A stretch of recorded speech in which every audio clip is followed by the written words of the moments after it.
Bienvenidos a una nueva exploración profunda.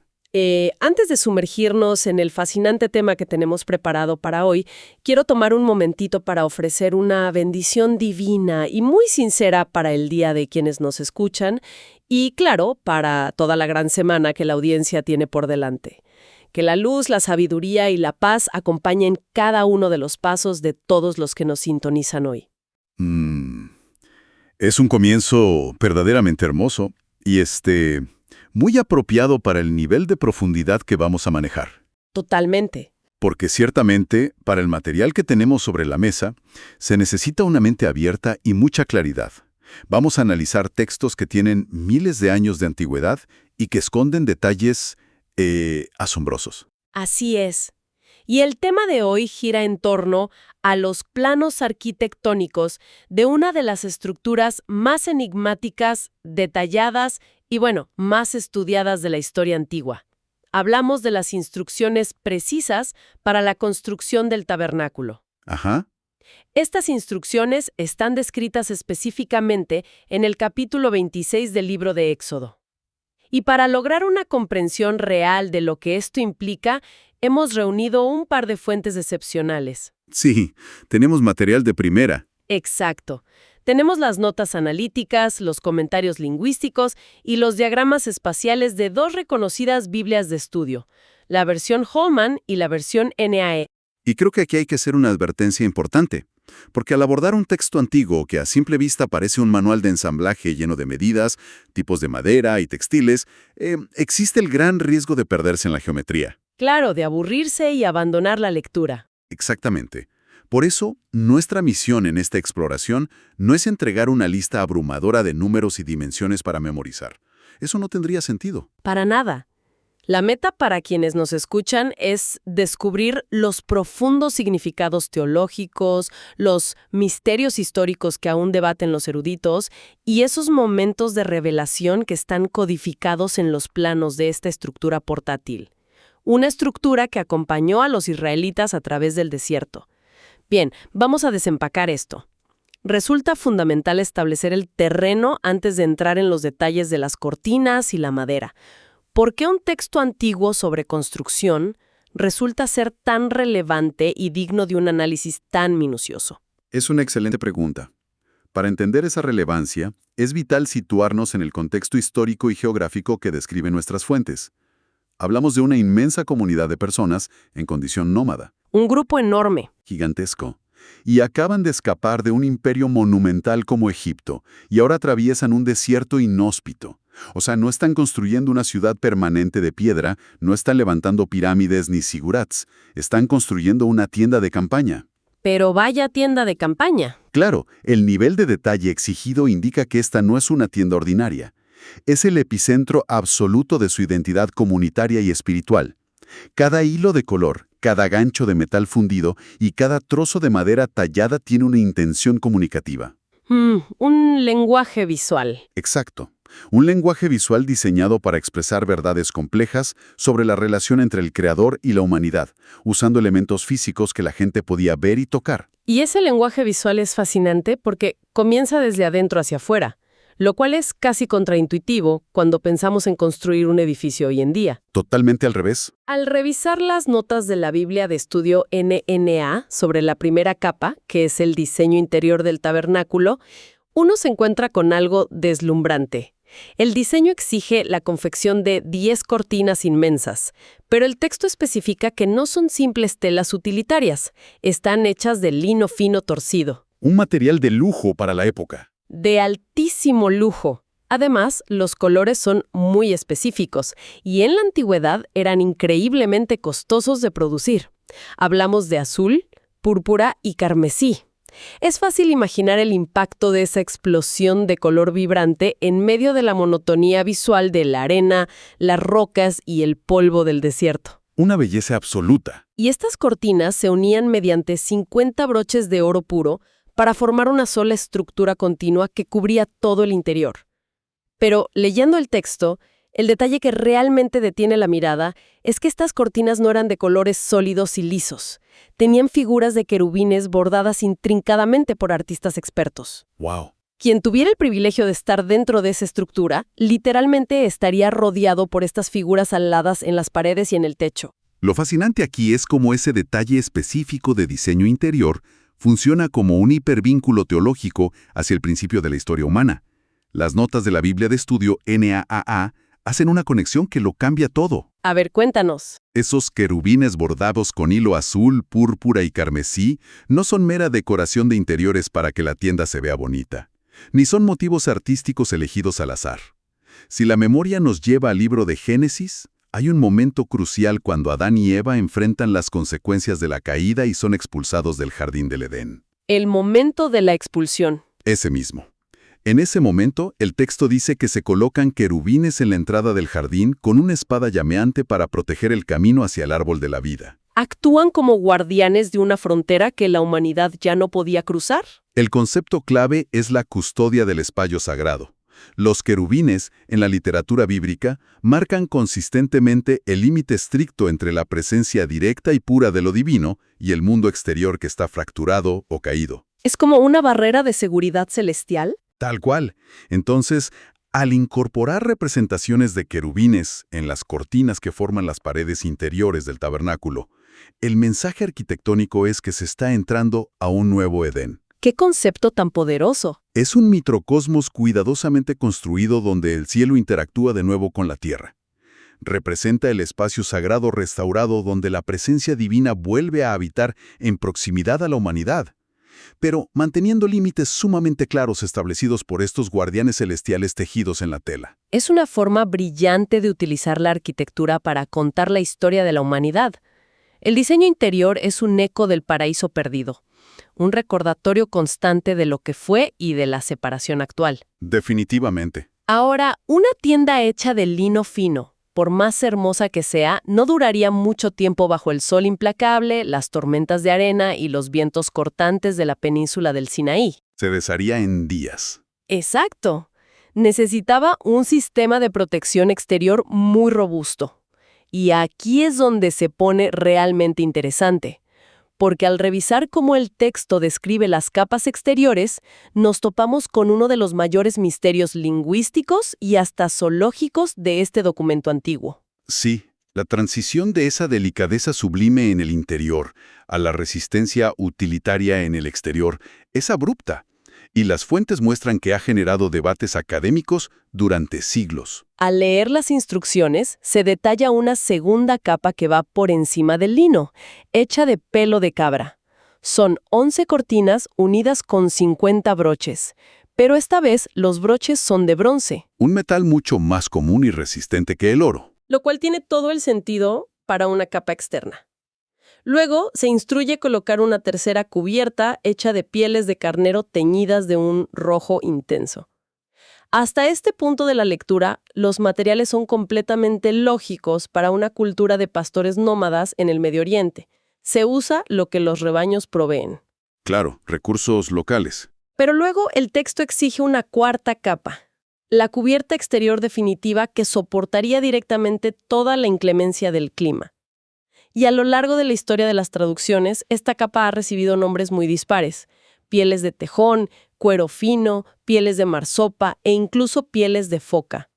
Al revisar las notas de la Biblia de estudio Holman, queda claro que este material es un verdadero rompecabezas. Este es un ejemplo perfecto de cómo el estudio de los idiomas antiguos puede abrir puertas a teorías fascinantes. La nota de la fuente Holman es muy transparente al explicar que la palabra hebrea original utilizada para esta cuarta capa es sumamente incierta en su traducción moderna. Es una palabra rara. Muy rara. Aparece en este contexto específico y genera mucha perplejidad. Los eruditos ofrecen dos grandes caminos para entenderla. La primera posibilidad, que es muy sólida desde el punto de vista histórico, es que la palabra sea un término prestado del idioma egipcio antiguo. Tiene lógica. Venían de allá. Exacto. En ese caso simplemente significaría cuero, o describiría una técnica específica egipcia para curtir y preparar el cuero de manera que fuera extremadamente resistente a la intemperie. Considerando que la narrativa sitúa a este lupo recién salidos de Egipto, llevar consigo técnicas o términos egipcios para el tratamiento del cuero tiene todo el sentido del mundo. Pero las notas de Holman también mencionan otra teoría que resulta visualmente impactante, casi surrealista para el entorno geográfico que estamos imaginando. Es una teoría que te deja pensando. La otra gran propuesta se basa en el análisis de raíces lingüísticas afines, específicamente similitudes fonéticas con palabras del idioma árabe antiguo. Bajo esta interpretación, la palabra misteriosa no se refiere a un método de curtir, sino a un animal específico. Y no cualquier animal, sino un mamífero marino. ¿Un animal marino en el desierto? Así es. Específicamente apuntaría a una criatura similar a una vaca marina, un dugongo o un manatí. Son especies que históricamente han habitado las aguas del Mar Rojo y regiones costeras cercanas. De hecho, hay traducciones de la Biblia que toman esta postura y traducen el texto directamente exigiendo pieles de pez buey o pieles de vaca marina. La idea de un manatí del desierto es increíble. Visualizar esa escena cambia completamente la imagen mental tradicional que se tiene de esta estructura. Hablamos de una multitud de personas acampando en uno de los desiertos más áridos y polvorientos del planeta, protegiendo su estructura más sagrada con una gran carpa exterior hecha de las gruesas y ásperas pieles de criaturas del océano. Es un contraste de locura. Totalmente. Si la teoría del mamífero marino es correcta, el contraste poético es gigantesco. El agua del mar protegiendo el fuego de la presencia divina en medio del desierto seco. Si conectamos esto con el panorama general, desde una perspectiva histórica, sugiere cosas muy interesantes sobre la economía de estas personas. Implicaría que tenían acceso a recursos costeros, tal vez a través de rutas comerciales que cruzaban la península, o que trajeron estos materiales desde su punto de partida. Eran recursos muy valiosos. Sin duda. Pero a nivel estético y teológico, añade una textura ruda y protectora impresionante. La imagen resultante es una fortaleza exterior oscura, corriosa e impenetrable que soportaba la furia de los elementos. Todo esto mientras ocultaba en su interior esa incomparable y delicada belleza celestial del lino y el oro. Y para sostener todas estas capas de lino, pelo de cabra, carnero y el misterioso cuero o piel marina, se necesitaba un marco estructural impresionante. Porque una tienda de esas dimensiones no se mantiene en pie solo con estacas y cuerdas cuando el viento del desierto sopla con fuerza. Especialmente en tormentas de arena. Al estudiar el esqueleto del tabernáculo en el texto de Éxodo 26, se describe una ingeniería verdaderamente robusta. Las instrucciones hablan de tablas que debían colocarse verticalmente. Algunas traducciones antiguas la llaman madera de setín, pero como aclaran nuestras fuentes de estudio, setín es simplemente la transliteración de la palabra hebrea para la madera de acacia. Que es un árbol muy común en esa zona. Exacto. Es un árbol característico de esa región desértica, conocido por su dureza y resistencia a los insectos. Pero el detalle que asombra al ver las medidas es el tamaño de estas tablas. No eran maderos pequeños y fáciles de cargar. Según las dimensiones proporcionadas en codos y convertidas en nuestras fuentes, cada tabla medía aproximadamente 4.6 metros de altura. Para poner esa medida en una perspectiva visual cotidiana, 4.6 metros equivale básicamente a la altura de un edificio de 1,5 pisos, o es más alto que un autobús de transporte público de 2 pisos. Imagínate mover eso. Es crucial recordar ese desafío logístico. Esto era un diseño completamente modular. Era un edificio monumental que debía armarse, desarmarse y transportarse a hombros o en carretas tiradas por animales cada vez que la comunidad levantaba el campamento. Representa un esfuerzo de ingeniería monumental. Y la base para soportar estas enormes tablas de madera de acacia revela otro detalle fascinante sobre el valor de los materiales. Las instrucciones dictan que las tablas no se enterraban en la arena. No, eso hubiera sido inestable. Se ordenaba fundir enormes bases de plata maciza. 2 bases de plata pesadas se colocaban debajo de cada tabla, encajando mediante espigas. Al hacer el cálculo con el texto, solo en el lado sur de la estructura que requería 20 tablas, se necesitaban 40 bases de plata maciza. Una cantidad de riqueza impresionante. Además, para mantener toda esta pared de madera de 4.6 metros de altura completamente unida, rígida y firme frente al viento, el diseño incluía travesaños. Eran barras de madera de acacia que cruzaban las tablas horizontalmente de un extremo a otro, pasadas por anillos. Y el remate visual de este esqueleto es que todas las tablas y todas las barras de madera debían estar recubiertas completamente de oro puro. Aquí es donde los diagramas de planta proporcionados por la Biblia de Estudio NAA se vuelven una herramienta indispensable. Son de muchísima ayuda. Ver las medidas es una cosa, pero ver el diagrama permite entender cómo se distribuía el espacio vital que creaba este enorme cerco de madera recubierta de oro y bases de plata. Las dimensiones externas del marco formaban un recinto rectangular que medía aproximadamente 13.7 metros de largo por 4.6 metros de ancho. Un espacio considerable. Pero la clave de todo el diseño arquitectónico es que este espacio no era un pasillo largo y continuo. Estaba interrumpido y dividido internamente de una manera muy específica y teológicamente restrictiva. Esa división interna está marcada por un elemento muy famoso en la arquitectura bíblica: el velo. El texto utiliza una palabra hebrea sumamente específica para referirse a esta división: paroqueth. Como señala la nota de la fuente Holman, esta no es la palabra común para una cortina o una persiana de tela. Es un término técnico usado casi exclusivamente para designar esta barrera divisoria en particular dentro del santuario. Un término reservado. Así es, este velo o paroqueth estaba confeccionado con el mismo material y nivel de detalle exquisito que la primera capa del techo. Lino fino torcido, hilos de azul, púrpura y carmesí, y los querubines bordados. Y colgaba majestuosamente de 4 impresionantes columnas de madera de acacia recubiertas de oro, las cuales, a su vez, descansaban sobre 4 bases de plata maciza. Al ver los diagramas, queda claro que este velo no era una simple puerta. Entonces, desde la perspectiva del uso del espacio, ¿qué función exacta cumplía esa división tan elaborada? Funcionaba como una frontera de santidad absoluta. El velo dividía la estructura rectangular en 2 aposentos distintos con niveles de acceso muy diferentes. El primer aposento, al entrar, era el más grande. Se le conocía como el Santo Lugar. ¿Qué dimensiones tenía? Ocupaba unos 9.1 metros de largo total. Este era un espacio de actividad ritual constante. Las fuentes indican que allí se ubicaban mobiliarios específicos. Estaba el candelabro de oro puro, que proporcionaba luz, la mesa donde se colocaban los panes de la proposición y el altar diseñado para quemar incienso. ¿Había mucho movimiento ahí? Era una zona de servicio activo, donde los sacerdotes designados entraban diariamente para cumplir sus funciones. Sin embargo, detrás del pesado velo con los querubines bordados, el panorama, las reglas y el propósito cambiaban drásticamente. Detrás del velo se encontraba el espacio conocido como el lugar santísimo, o en algunas traducciones, el Santo de los Santos. Y al revisar la geometría que surge de las medidas en las fuentes, hay un detalle matemático que llama muchísimo la atención. Es un detalle crucial.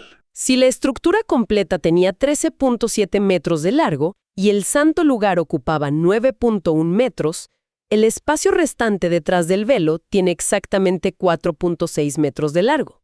Como el ancho de la estructura también era de 4.6 metros y las tablas medían 4.6 metros de altura, el lugar santísimo formaba un cubo geométricamente perfecto.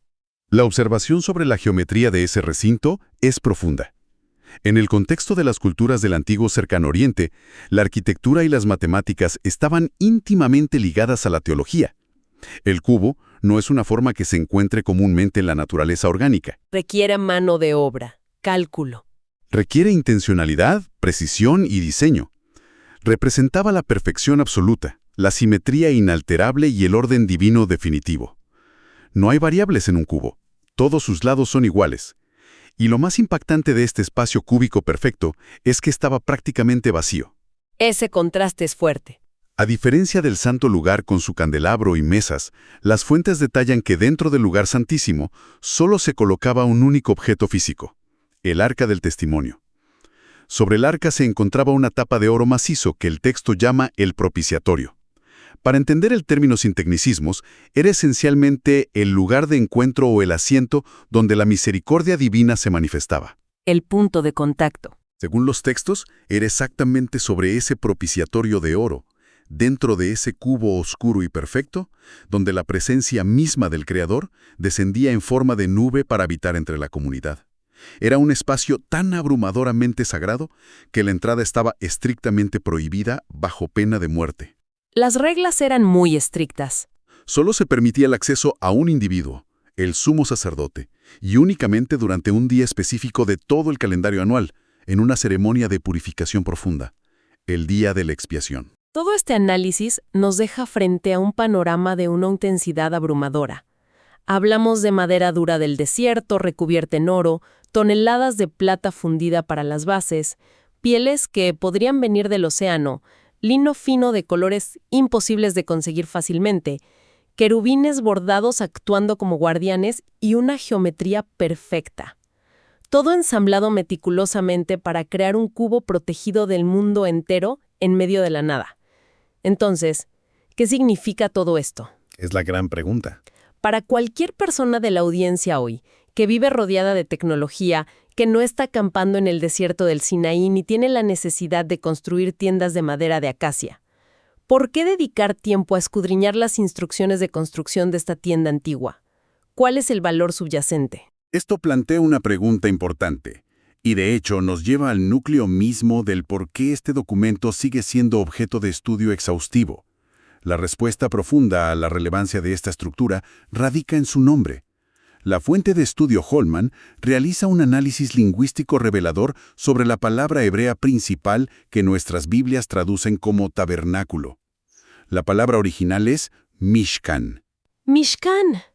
Es una palabra que resuena con fuerza. ¿Cuál es la raíz y el significado detrás de ese término? La palabra proviene de la raíz verbal shakan, cuyo significado literal y cotidiano es habitar, residir o establecerse. Lo verdaderamente revolucionario, como explican los comentarios, es que Mishkan no era una palabra reservada para la alta teología o exclusiva para deidades. ¿Era una palabra común? Exactamente.